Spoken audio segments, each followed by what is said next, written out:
स्वागत है। क्या आपने कभी सोचा है कि पौधे जनन कैसे करते हैं और अपनी जनसंख्या में कैसे वृद्धि करते हैं? इसका उत्तर पौधे के सबसे सुंदर भाग अर्थात पुष्प में छिपा है। पुष्प पौधों का जनन अंग होता है। प्रत्येक पुष्प 4 मुख्य भागों से निर्मित होता है: दलपत्र या बाह्य दल, पंखुड़िया या दल, पुंकेसर और स्त्री केसर या अंडप।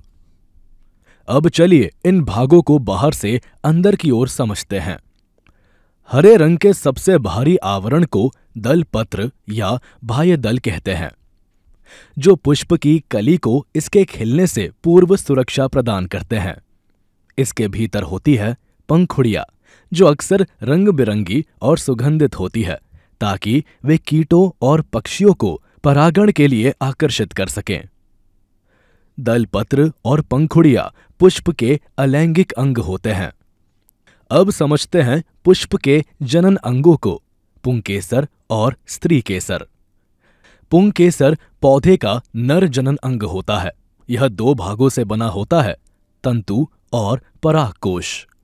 परागकोश एक थैलीनुमा संरचना होती है जो पीले रंग की महीन धूल के कणों के रूप में परागकण जैसा बनाती है। प्रत्येक परागकण में नर युग्मक या शुक्राणु होते हैं। पुष्प के मध्य में स्थित होता है स्त्री केसर या अंडप, जो पौधे का स्त्री जनन अंग होता है।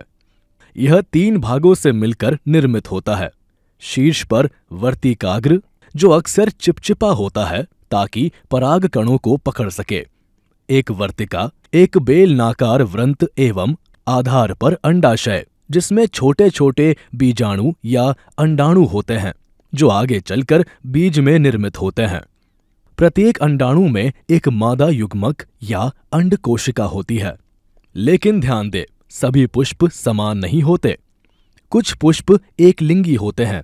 इनमें या तो केवल पुंकेसर होता है या केवल स्त्री केसर, जबकि कुछ फूल उभयलिंगी होते हैं, जिनमें पुंकेसर और स्त्री केसर दोनों एक ही पुष्प में होते हैं। अब प्रश्न उठता है, परागकण अपने गंतव्य तक कैसे पहुंचते हैं? यह प्रक्रिया परागण से शुरू होती है, जिसमें परागणकर्ता जैसे मधुमक्खियां, तितलियां, पक्षी और यहां तक कि हवा भी एक पुष्प से दूसरे पुष्प तक परागकणों को पहुंचाने का कार्य करते हैं। जब परागण एक ही पुष्प के भीतर होता है तो उसे स्वपरागण कहते हैं। जब परागकण एक पुष्प से दूसरे पुष्प तक जाते हैं तो उसे परपरागण कहते हैं। जब परागकण वर्तिकाग्र पर पहुंचता है तो उससे एक परागनली विकसित होती है, जो वर्तिका के माध्यम से नीचे अंडाशय तक जाती है।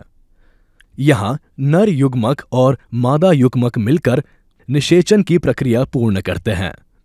इस संलयन से एक युग्मनज बनता है जो आगे चलकर एक नए पौधे का निर्माण करता है। इसी प्रकार पौधों का जीवन चक्र पुष्पों के द्वारा होने वाले लैंगिक प्रजनन के माध्यम से चलता रहता है।